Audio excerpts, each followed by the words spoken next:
자, 주말간에 있었던 황당한 일 정리해 드리도록 하겠습니다. 김문수 국힘 후보 복귀 당원 투표에서 한덕수로 변경안을 부결됐다. 야, 이거 진짜 상상 못했어요. 제가 말씀드렸죠. 모든 계획은 계획대로 흘러가지 않더라. 이놈들이 진짜 엄청나게 믿는 구석이 있었다. 그런데 당원 투표에서 덜컥 걸려버렸다. 이건 얘네들도 예측하지 못한 부분입니다. 계획대로 되지 않은 거죠. 모든 게 틀어져 버렸어요. 자, 이야기를 좀 정리를 해보면요. 권성동은 그 알량한 대통령 후보 자리기 지키기 위해서라고 조롱을 하고 김문수를 완전히 개무시하고요. 그래놓고 의원총회에서는 꽃다발을 주고 화기애애한 분위기가 연출이 되고, 근데 김문수는 엿다 대고 지도부가 온갖 불법 부당한 수단을 동원하고 있습니다라고 들이받아버리고, 권영세는 대단히 실망스럽습니다 이렇게 얘기해버리고, 그 다음에 김문수 한덕수 단일화 공회전 2차 협상 결렬, 이때가 밤 9시 다 돼서 결렬이 되니까 갑자기 김문수 후보 자격 박탈, 한덕수로 강제 교체, 이게 들어가기 시작하더라고요. 그러더니 김문수 취소시키고 한덕수 재선출 돌입, 여기까지 갔잖아요. 자, 후보자 등록 신청 공고합니다. 김문수를 취소시켜버리고, 상당한 사유가 있어서 김문수 취소해놓고 신청 공고, 언제? 새벽 3시부터 새벽 4시까지 어디로? 국회 본관 228호로. 그 다음에 한덕수 혼자서 국민의힘 대선 후보 단독 등록을 하게 됩니다. 이게 새벽 3시 20분 이 일이 벌어졌어요. 근데 이게 문제가 있다. 법적으로도 문제가 있다. 왜냐면 국민의힘 당규에요, 대통령 후보자 선출 규정이 있는데 후보자 등록 신청서의 접수는 공휴일에 불구하고 매일 오전 9시부터 오후 5시까지로 한다 라고 돼 있는데 새벽 3시 20분에 받았잖아. 이거 문제가 생길 게 뻔하잖아요. 그럼에도 불구하고 했단 말이에요. 한덕수 혼자만 딱 했잖아요. 근데 또 다른 일이 있었습니다. 보수 유튜버라고 하는 사람이 이 공고가 뜨자마자 국민의힘을 찾아봤어요. 국힘당 후보 등록하러 왔어요. 국회를 찾아갔습니다. 왜냐면 국회 228호까지 가야 되잖아, 서류 들고. 새벽에 갔어. 3시부터 4시까지 국힘당 공고가 떠서. 그랬더니 그거는 국힘 당사로 가셔야죠. 국회에 있는 사람이 못 들어가게 막는 거예요. 여기다가 지금 벨 눌러가지고 하는데, 국회에서 한다는데 국회 본관에서 저희는 전에 들은 바 없습니다. 안 열어주는 거예요, 국회에서. 한덕수 들어갔을 텐데요. 지금 못 들어가요. 그래서 네, 못 들어가요. 한덕수는 들어갔을 텐데. 원래 못 들어가는 거예요? 일반인 출입 안 됩니다. 자, 이거 어떡할 거야? 왜? 한덕수도 일반인이었잖아. 한덕수는 어떻게 들어갔고 왜 다른 사람은 막았냐? 이게 영상 증거로 남아있어요. 그러니까 이거 법적으로 가면 한덕수 무효됩니다. 예. 그럼에도 불구하고 일을 저질렀다라는 거잖아요. 당규도 무시하고 다른 사람들 들어오는 거 막아버리고 한덕수를 위한 등록을 하고 옹립을 하고, 자, 이제 남은 건 당원 투표만 남았어. 이건 무조건 한덕수가 되겠지. 자, 당원 투표할 때 여론조사 찬반을 물어보는데 이것도 설계를 어느 정도 했어요. 한덕수 이름만 거론이 되고 김문수 이름은 거론이 되지 않고, 이러면서 이런 식으로 문항을 설계를 하면 거의 된다. 이렇게 했는데 안 된 거예요. 부결이 되면서 한덕수 후보 나 반댈세가 훨씬 더 많았다는 겁니다. 자, 김어준의 생각을 제가 정리해서 알려드리겠습니다. 김어준은 어떻게 생각을 했느냐. 우리의 생각과 거의 비슷합니다. 원래 쌍권은요, 당권 때문에 한덕수를 민다고 생각을 했죠. 우리도 그랬죠. 그런데 주말에 벌어진 이 사태는 단순한 당권 때문에 했다고 보기가 어렵다. 이렇게 무리하게 한덕수를 후보로 세우면 나중에 본안 소송에 들어가면 질 수밖에 없어. 자, 그러면은 후보가 사라질 수도 있어요. 그런데 이렇게 무리하게 한다? 이건 사법부까지도 믿는 구석이 있었다고 해석할 수밖에 없는 것 아니냐라는 겁니다. 이미 김문수가 낸 가처분 신청 법원이 모두 기각을 시켜줬죠. 전당대회 기각, 이거는 그럴 수 있다 치는데 후보 지위 관련까지 기각시킨 건 많은 사람들이 이해하지 못하고 있죠. 자, 김문수 측 주장 모두 가처분 지킨 판사는요. 정경심 교수 유죄 판결 내린 판사. 징역 4년, 벌금 5억. 이거 낸 권성수 판사였습니다.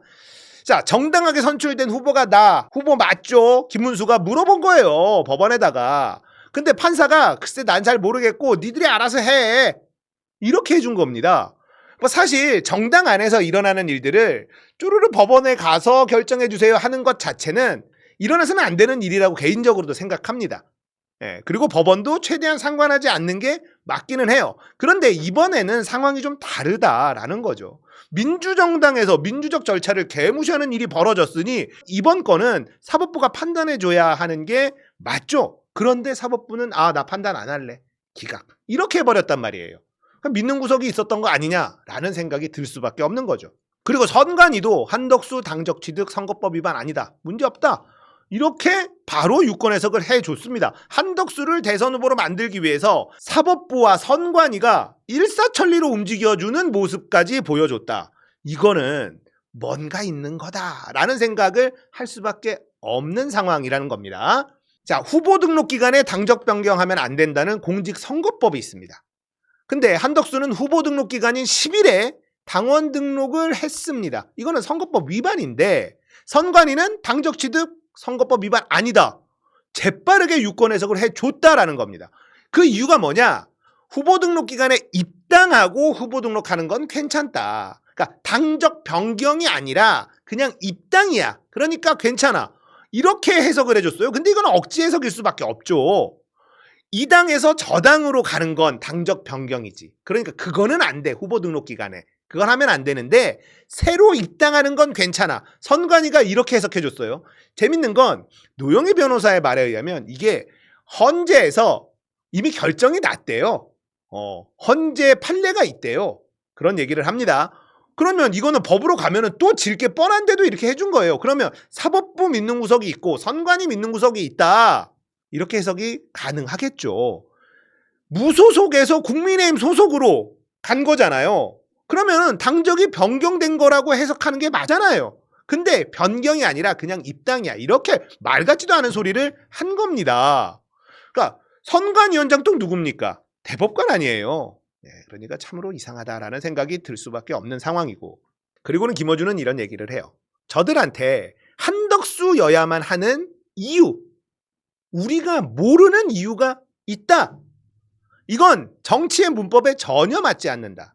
이건 척살이다. 자신들이 뽑은 후보를 제거하는 척살 아니냐. 정치의 문법으로는 이렇게 하면 선거에서 못 이긴다. 김문수를 지지하는 사람뿐 아니라 이 과정을 지켜본 중도, 심지어 당원들까지도 표심이 모이질 않았어. 권성동, 권영세, 산전수전 다 겪은 사람들인데 이걸 모를 리가 없다. 그런데 이렇게까지 무리수를 둔다? 이건 우리가 모르는 이유가 분명히 있다. 이런 얘기를 했다는 거죠. 저들은요, 한덕수가 후보가 되면 대통령으로 만들 수 있다고 생각했구나. 내가 모르는 어떤 방법으로. 자, 여기까지 생각이 닿게 됩니다. 자, 쌍권은요, 이재명이 당선될 수 없는 시나리오를 미리 들은 건 아닐까?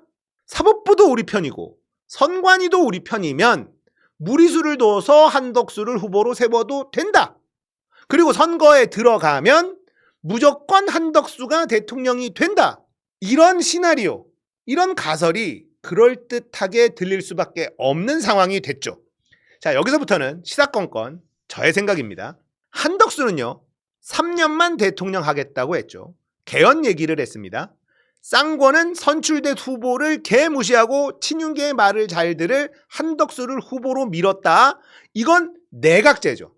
한덕수를 대통령으로 만들고 내각제로 간다. 한덕수가 대통령이 될 수밖에 없는 상황에 대한 설명을 누군가에게 들었다면 이제 내각제로 가게 될 것이고, 그러면 쌍권은 오래오래 권력을 유지할 수 있다라는 겁니다. 여기까지 생각이 닿게 되니까 쌍권의 개 무리수가 이제 납득이 되는 거죠.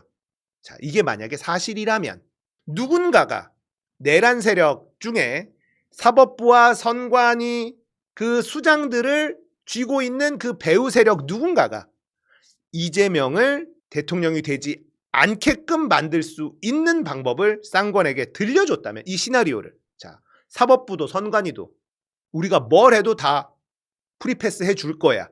이재명은 이렇게 대통령이 될 수가 없어. 우리가 이런 걸 준비하고 있어. 그러니까 니들은 한덕수를 후보로 세우기만 하면 돼. 내각제로 가는 거야. 라는 시나리오를 들었고, 이게 매우 가능성이 높다라고 쌍권이 판단했다면, 이 주말간에 일어난 말도 안 되는 일들, 여기에 이제 납득이 된다라는 겁니다. 그런데도 이 작업이 실패를 했어요. 당원 투표에서 막힐 거라고는 생각하지도 못했을 겁니다. 자, 계속해서 제가 말씀드리죠. 모든 일은 계획대로 되지 않는다. 내란 세력들의 작전이 제대로 된 건 윤석열 탈옥 하나밖에 없다. 모두 실패했습니다. 내란 세력들이 여전히 힘을 가지고 있기는 해요. 대법원장 조희대 내란 세력이라고 말할 수 있는지 우리가 지금 당장은 알 수 없지만 어쨌든 같은 편이라는 거는 이미 우리가 알게 되지 않았습니까? 근데 장악력이 없어요. 힘 있는 위치에 아직 있어. 근데 밑에 애들이 말을 안 들어. 대법원장의 파워는 막강하죠. 근데 고등법원 판사들까지 장악하지는 못했죠. 국힘 당권파들 파워 있죠. 그거를 마구 휘두르면서 김문수를 제거했는데 당원들 장악하지 못했죠. 이놈들이요, 우리가 생각하는 것보다 무서운 존재는 아니라는 겁니다. 여전히 뭔가를 획책하고 있어 보이기는 하지만 실력 형편없는 놈들이다. 자, 윤석열이 국민께 드리는 호소라고 페북에 글을 썼어요. 근데 한덕수가 당선될 걸로 알고 있었다는 증거가 이제 등장을 했다라는 거예요. 보면 다른 후보를 지지하셨던 모든 국민 여러분께 호소드립니다. 이제는 마음을 모아주십시오. 김문수 후보를 지지하셨던 분들 또한 이 과정을 겸허히 품고 서로의 손을 맞잡아야 합니다. 김문수로 됐는데 뭔 소리 하는 거야. 그러니까 한덕수를 무리를 해서라도 후보로 세우려고 했던 사람 중 윤석열은 껴있다라고 생각할 수밖에 없는 거죠. 이 배우에 윤석열이 있고 윤석열이 있으면 김건희가 있다라는 겁니다. 우리는 그렇게 생각하는 게 무리가 아닌 겁니다. 고치지를 못했어. 한덕수 후보를 지지하셨던 분들 또한 이렇게 고쳤어야 되는데 한덕수가 될 거라고 생각하고 미리 글을 써놨는데 여기까지 차마 고치지 못하고 그냥 올려버린 거예요. 여기서 뭔가 이상함이 느껴지죠. 자, 윤석열이 뒤에서 움직였을 것이다. 사실 지금 제일 살고 싶은 게 누굽니까? 윤석열일 것 아닙니까? 그러니까 윤석열이 움직였다, 김건희가 움직였다, 뭐 이게 무리한 음모론은 아니겠죠. 자, 그리고 한동훈마저도 이런 글을 씁니다. 아직도 국민의힘이 윤석열과 김건희 추종자들의 휘둘리는 당인 것 같아 안타깝습니다. 우리 당은 더 이상 윤석열, 김건희 당이어서는 안 됩니다. 이런 얘기를 했단 말이에요. 한동훈도 이런 얘기를 한 걸 보면 한덕수를 후보로 옹립시키는 이 과정에 윤석열과 김건희가 개입돼 있다, 이렇게 생각하는 건 무리한 생각은 아니라는 거죠. 국민의힘 당원들의 선택을 받지 못할 정도의 무리수를 두면서 어떻게 선거에 이길 수 있냐. 절대 그렇게 될 수 없다는 걸 쌍권도 알고 있을 텐데 이렇게까지 한 이유는 있을 것 아니냐. 우리가 지금 계속 걱정하는 거예요. 정치적 문법으로는 절대 선거에서 이길 수 없지만 정치적 문법 바깥의 수단이라면 남은 건 이재명 암살 같은 건 아닐까라는 걱정. 김어준도 이런 걱정을 하고 있었다라는 겁니다. 자, 봉지욱 기자의 정보로는요, 국정원과 관련된 인물이 적용용 총 밀반입됐다는 정보를 입수하고 알아보고 있다고 합니다. 본인들이 추적하고 있다고 해요. 그러니까 봉지욱 기자의 정보원으로 돼 있는 분이 지금 러시아 사거리 2km짜리 적용용 총이 밀반입이 됐고 그 정보를 알아서 추적하고 있다. 이걸 잡아내려고 하고 있다. 이 첩보를 봉지욱 기자가 알았고 이거를 알린 겁니다. 자, 그리고 오늘 뉴스공장에서 또 다른 충격적인 이야기를 했는데 적용용 총을 밀반입을 하려면 돈이 필요한데 국정원의 특활비가 사용됐을 가능성도 배제할 수 없다. 이런 얘기가 나왔다고 해요. 만약에 무기 밀반입에 국정원의 자금이 들어갔다면 이건 또 하나의 반역이다. 심각한 일이 벌어지는 거죠. 자, 근데 이게 또 그냥 허투루 들리지 않는 건 홍장원 차장이요. 국정원이 선거에 개입할 가능성이 있다고 주장을 했었잖아요. 그걸 생각을 해보면 불가능의 영역은 아니라는 겁니다. 본래 국정원의 선거 개입은 극소수의 인연만 하기 때문에 조직을 총동원하지 않고 결정권자들만 움직인다. 이거 홍장원 차장이 했던 얘기예요. 조태용 국정원장, 내란에 가담했을 가능성이 매우 높은 사람으로 우리가 인식하고 있잖아요. 그렇기 때문에 국정원이 동원됐을 수 있다는 가능성도 배제하면 안 되는 상황까지 와버렸다라는 겁니다. 봉지욱 기자의 말에 의하면 그렇다는 거예요. 충분히 우리가 이 부분도 걱정을 좀 해야 되는 부분이고요. 다행인 건 민주당에서 이재명 후보 테러 방지 TF팀을 꾸려서 대응 중이고 국민들의 불안감도 다 알고 있고 모든 가능성을 열어두고 대응을 세우고 있다고 합니다. 자, 김어준이 들은 제보는 이 적용령 총이 한 자루만 들어온 게 아니라고 해요. 이재명의 암살 시도, 이건 단순한 짐작이 아니라 근거가 있는 우려라는 겁니다. 자, 그런 준비를 한 사람이 분명히 있는 것 같고, 그럼 우리는 뭘 해야 되냐? 실행에 옮기지 못하도록 사전에 잡아내거나 포기하게 만들거나 또는 그에 상응하는 만반의 태세를 갖춰야 한다. 자, 김어준은 여기까지 이야기를 했습니다. 우리 생각과 크게 다르지 않았어요. 자, 그리고 뉴스공장에 신용한 교수, 주진우 의원, 그 퍼니포 있죠. 예, 이분들 나와가지고 하는 썰들 정리해 보겠습니다. 신용한 교수는 복귀한 블랙 요원들을 보내지 말아야 할 곳에 보냈다. 이런 얘기를 들었다고 해요. 그러니까 새로운 북풍이 터질 가능성 배제할 수 없다고 합니다. 자, 그리고 충격적인 얘기. 블랙들을 지휘하고 있는 사람이 있을 것 아닙니까? 이런 얘기가 만약에 사실이라면 이 블랙들을 지휘하고 있는 사람들이 누구냐면 이재명 테러범인 김진성, 이 사주 배후에 있었던 사람들이 아니냐. 이런 썰까지 돌고 있다. 이 제보자, 신용한 교수에게 블랙 요원들을 보내지 말아야 할 곳에 보냈다고 제보한 이 제보자는요, 김진성에 대한 특검을 강하게 요구하고 있다고 합니다. 자, 그 다음에 부정선거의 가능성, 이 얘기도 했는데요. 선관위에 군인을 보냈을 때 우리가 알 수 없는 뭔가를 심어놨을 가능성이 있다는 거예요. 특정 요건이 되면 작동하는 프로그램 같은 걸 만약에 심어놨다면 부정선거 공작 역시 가능성이 있다라는 겁니다. 자, 이 부정선거, 제 나름대로 생각은요, 부정선거로 이재명을 탈락시켜 김문수가 돼 이렇게까지 하기는 어려울 겁니다. 예. 하지만 이번 대선이 부정선거라는 증거가 튀어나온다면 어떤 일이 벌어질까요? 선관위 서버에서 수상한 움직임이 작동을 했고 그걸 누군가 알고 있었고 부정선거의 증거라고 들고 나온다면 어떤 일이 벌어질까요? 또 다른 폭동이 일어날 수도 있고요. 나라는 완전 아수라장이 될 수도 있습니다. 저놈들은 그걸 노릴 가능성 충분히 있다고 봅니다.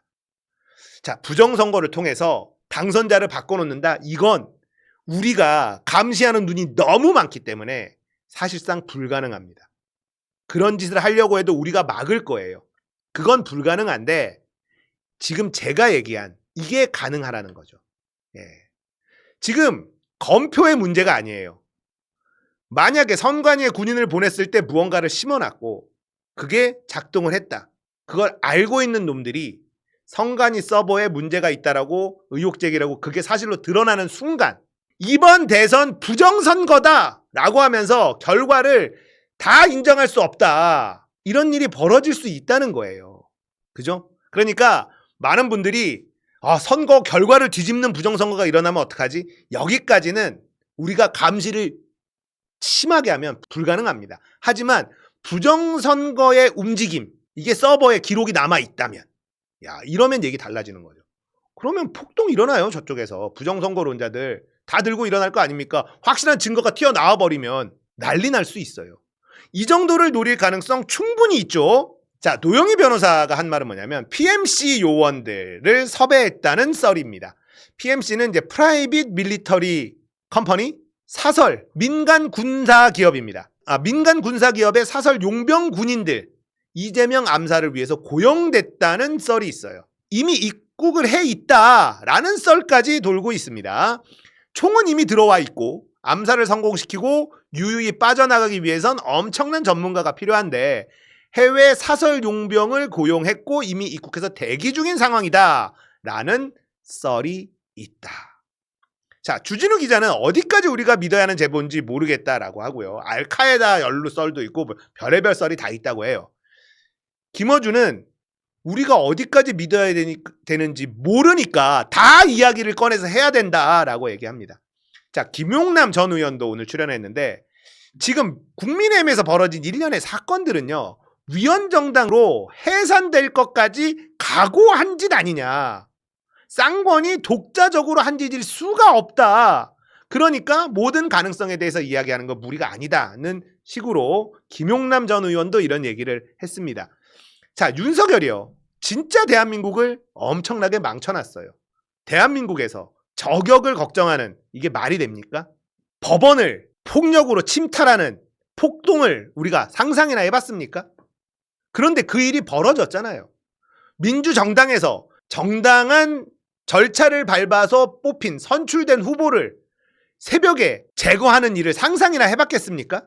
근데 이 모든 일들이 일어나잖아요. 계엄을 하고 탈옥을 하고 모든 일들이 상상하지 못했던 일들이 막 일어나잖아요. 대법원은 9일 만에 2심을 뒤집는데 이런 짓들을 막 아무렇지도 않게 하고요. 이게 다 윤석열 때문에 일어난 일입니다. 그런데요. 이 내란의 배후 세력들 있잖아요. 지금도 움직이고 있는 것으로 보이는 이 세력들이요. 우리가 걱정하는 것만큼 거대하고 촘촘하지 않아요. 우리가 이들의 계획을 또 실패하도록 만들 수 있습니다. 더 긴장하고 더 감시하고 더 행동하면 저놈들의 계획은 반드시 실패할 거예요. 긴장을 놓지 않아야 하지만요. 너무 쫄 필요도 없습니다. 우리는 지금까지 그랬듯이 또 이길 겁니다. 쫄지 맙시다. 저놈들 생각보다 별로입니다. 오랜 기간 세웠던 계엄조차도 실패를 했고요. 지금까지 전부 다 실패했어요. 사법 쿠데타도 실패하고. 왜 실패했느냐? 시민들의 행동들이 있었기 때문에 실패했습니다. 이재명의 암살 충분히 개연성이 있는 걱정이라고 생각을 합니다. 하지만 그게 계획대로 잘 될까요? 미국 영화처럼 헐리우드 영화처럼 해외 용병이 아무렇지도 않게 쓱 와서 쏘고 갈 수 있을까요? 안 됩니다. 대한민국에서 안 돼요. 우리가 이미 그 전략을 알고 있잖아요. 전략을 모르면 당할 수 있지만 알고 있으면 안 당한다니까요. 지금까지 다 막혔습니다. 쟤네들 생각보다 별로예요. 그런데도 끝까지 뭔가 하려고는 할 거다. 왜? 이재명 대통령 되면 죽은 목숨인 건 정해져 있으니까. 뭔가를 하겠지. 그런데 어설퍼? 다 걸렸어. 니들의 전략을 우리한테 다 걸렸다고 알면 막을 수 있어. 못 막지 않습니다. 이재명은 그 수많은 위기를 뚫고 여기까지 왔어요. 이재명이 여기까지 올 수 있었던 그 원동력이 뭡니까? 그 근거가 뭡니까? 우리예요, 우리. 치열하게 살아가는 민주주의를 지키고 싶은 시민들. 우리가 함께하면 이 모든 거 막을 수 있습니다. 그러니까 너무 쫄지 말고 그렇다고 방심하지도 말고 쟤네들이 뭐 할지 대충 감 잡았어. 될 것 같아? 야, 만약에 용병들 한국에 와 있어? 포기해. 야, 니들 뭐 하려고 그걸 하고 앉아있냐. 못해. 실패한다니까. 안 돼요. 그러니까 포기하고 빨리 가. 그리고 총 빨리 찾아. 저격총 지금 막 들어와 있다는 썰이 막 도는데 빨리 찾아. 저놈들의 계획, 가능성이 있는 계획들은 지금 다 나오고 있습니다. 그리고 제보들도 계속 나오고 있으니까 우리가 미리 대비하면 됩니다. 가능하다. 그러니까 너무 쫄지 말고 너무 걱정하지 말고 그렇다고 방심하지도 말고 우리가 할 수 있는 일을 찾아서 다 합시다. 그러면 막을 수 있어요. 아시겠죠?